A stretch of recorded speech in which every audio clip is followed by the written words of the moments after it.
Hi, everybody. Thank you for joining me. I hope you're doing well. I'm here today with just kind of a hodgepodge update video. I am within 20 or 30 pages of finishing two books, and it might have been better to just wait until I had them wrapped, but it's Sunday morning. This is when I had a convenient opportunity to record, so here I am. I can give you the general idea, I think, and if you're looking for profound analysis, you're probably in the wrong place anyway. So, yeah, if you're still here after that, I also finished another of my little building hobbies. I'll show you that. So, without further ado, I'll get into the substance of this mess. Hopefully, you'll get something from it. We'll find out. Here's the first book I'm nearly finished with, Jefferson the Virginian by Dumas Malone. And that is the first of a 6-volume presidential biography of a president I personally am fascinated by. And this volume, as the title suggests, really covers the first 40 years of Jefferson's life, give or take. Malone covers his childhood, his early education in the classics and so forth, his time at the College of William and Mary, where he studied with, what's his name? William Small, I believe, who was heavy into natural philosophy, which was actually unusual at the college. And then he moves on to Jefferson's study of the law under George Wythe, I believe his name was. And Jefferson's early practice as a lawyer, and eventually his public life. He did some time in the Burgesses in Virginia, and then, of course, he did some time with the Continental Congress, where he drafted the probably most famous document he ever drafted, the Declaration of Independence. And after that, he was involved in, I guess you could say, kind of the redrafting of English common law for Virginia's early lawmaking, constitution, and so forth. And then we get Jefferson's election to governor during the Revolution, which I did not envy Jefferson that. It sounds like a complete nightmare. At that stage, the executive was granted very little authority. He basically could only put things before the assembly and hope for the best. And at the same time, he's supposed to be seen to the defense of Virginia, as well as providing men and material for the Continental Army. He could probably be faulted for focusing a little bit too much on the danger that Cornwallis posed from the Carolinas. He was taken a little bit by surprise when Virginia was invaded by sea, even though that should have seemed an obvious strategy. But yeah, there was some disaster there, and he had to flee the capital and everything. But like I said, I'm not to judge him. I think that governorship sounds like an absolute nightmare. And I guess the final bit of the book that I have not read yet is going to deal with the passing of his wife and his accepting of a appointment to France, where the second volume picks up Jefferson and the Rights of Man. I'll be starting on that within a day or two. And I'm going to be reading that with John of the, I think his channel is called Nicholas Voxer.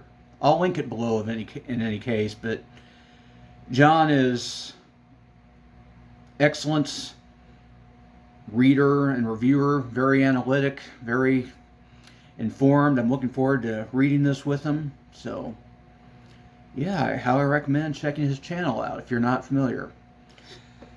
But just to give you my impressions of the Dumas biography so far, I liked its exhaustive, very comprehensive, very detailed. I'm enjoying all that, but Malone is a little bit too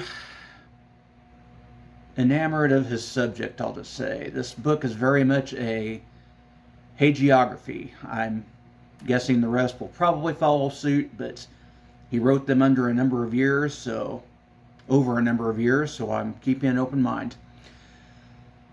But yeah, just for example, he never, or very rarely, misses an opportunity to run defense for Jefferson when there's anything that crops up that Jefferson could even be faulted the slightest bit for. I mean, we're all human, give me a break. And there was one occurrence that just made me laugh where, I don't know if you even want to call him a rival, but just someone in the assembly had suggested that an investigation be done on Jefferson's governorship. It wasn't even accusing him of anything specific, just calling for an investigation, which really came to very little.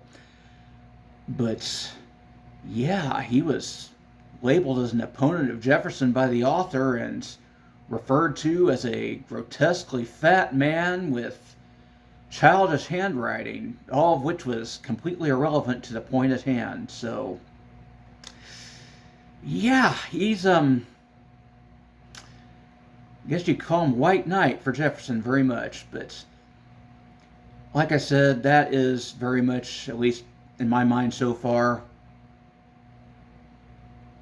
dominated by just how well written, accessible, and exhaustive the effort is. So overall, I would recommend it to anyone who is interested in Jefferson, at least so far. So enough of that.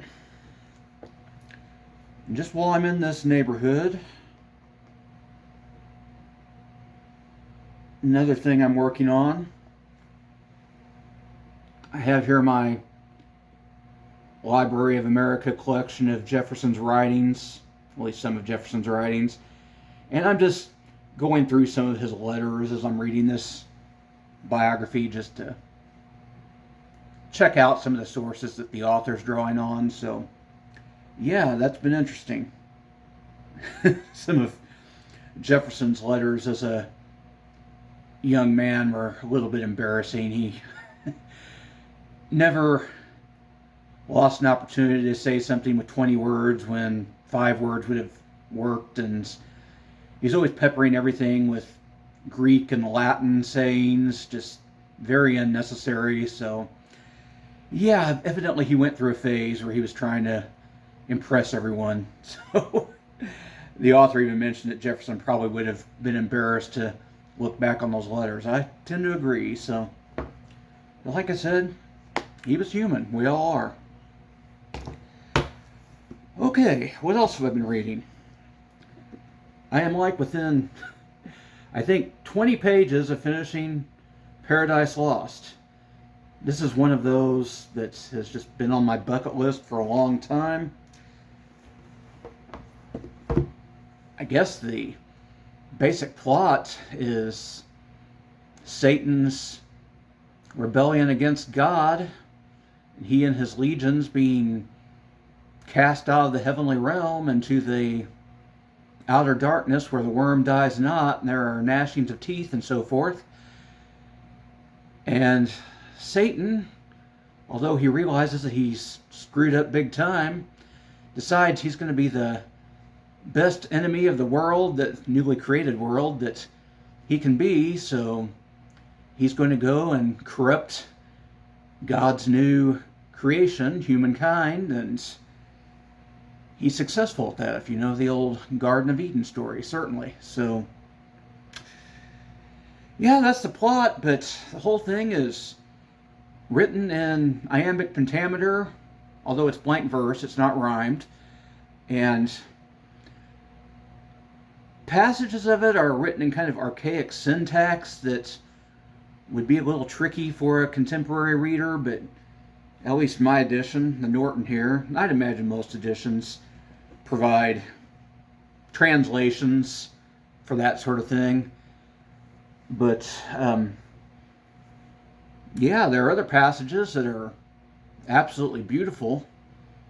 I was particularly struck by Adam's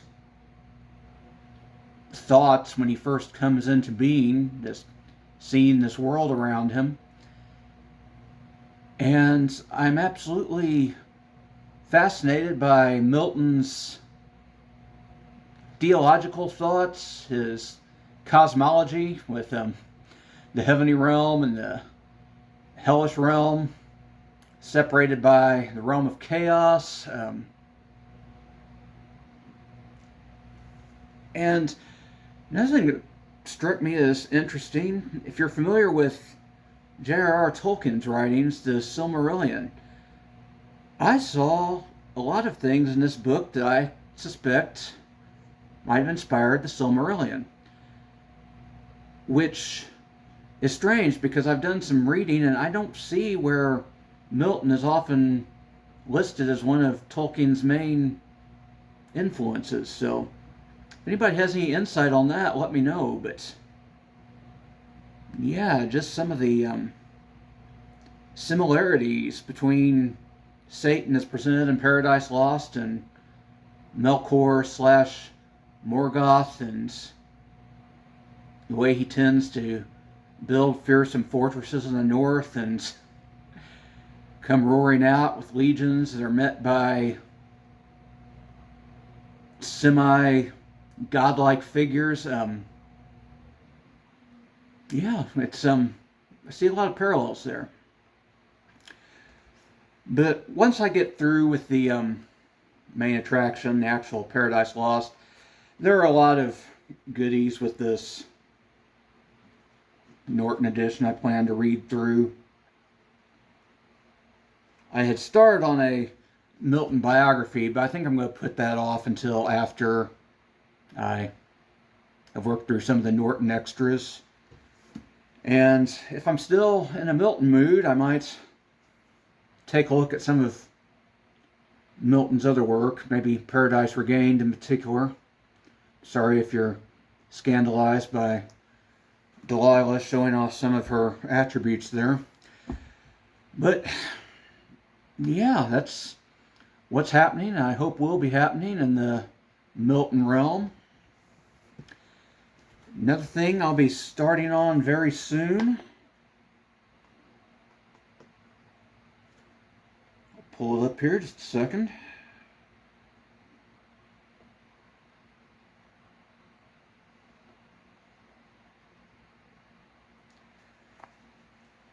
Is Jaws by Peter Benchley.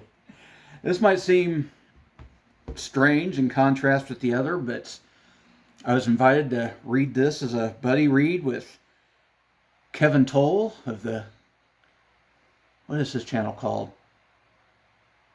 Kevin Toll Reviews, I believe. Sorry, Kevin. I'm getting old and forgetful. But I'll link him below. Very fun guy, fun videos. I highly recommend you check him out. He's a fellow Illinoisan, and he's always fun to read with. And Jaws is just one of those things for someone my age. I actually didn't see the movie until I was a little older, but it was just infused throughout pop culture. You were aware of it, even if you hadn't seen it when you were a kid during the late 70s, early 80s. So yeah, I'm looking forward to checking out the novel and seeing what that's about. I've been warned to brace for disappointment by several individuals, but I'm curious. I got to find out for myself. And if nothing else, it should be fun reading it with Kevin. So looking forward to that. Frankly, my head tells me to read these hefty, important works, but trashy is what I am, trashy I remain, and trash is where my heart lays, so I want to make sure to work more of that into my reading regimen. I'd like to work more into it, actually, but we'll see. I have all kinds of issues going now and probably always. But yeah, that's the end of my reading update for now. I'll show you my little building project here and bring this thing to a close. So I'll see you after the edit.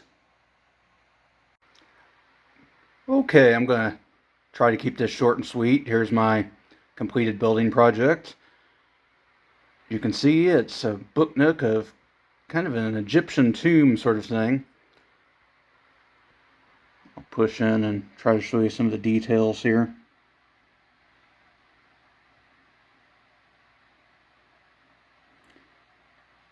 I really like the paintings.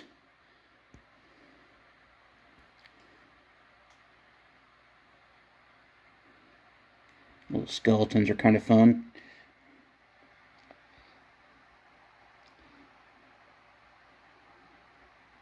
There's a box full of little tiny mummies.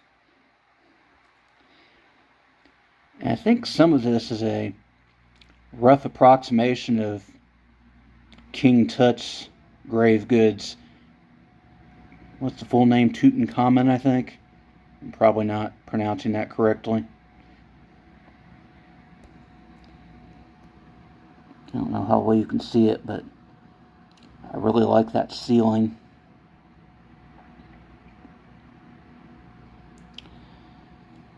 So, yeah, it was a fun little project. I'll show you the top here. And the sides and back are actually pretty neat. Egyptian Pharaoh's tomb, so let's not get too specific here, we might get sued.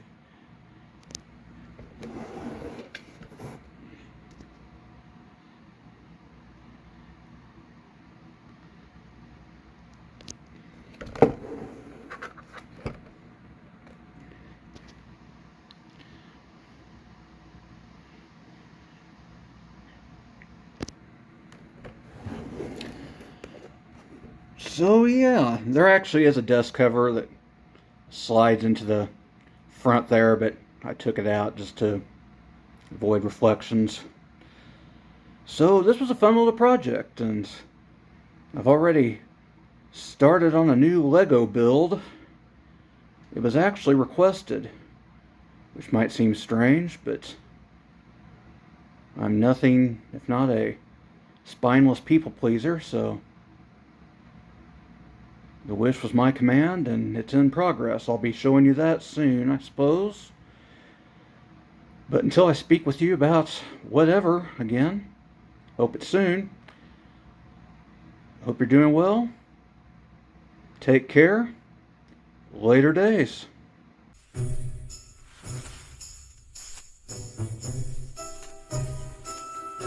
But am I not turtly enough for the Turtle Club?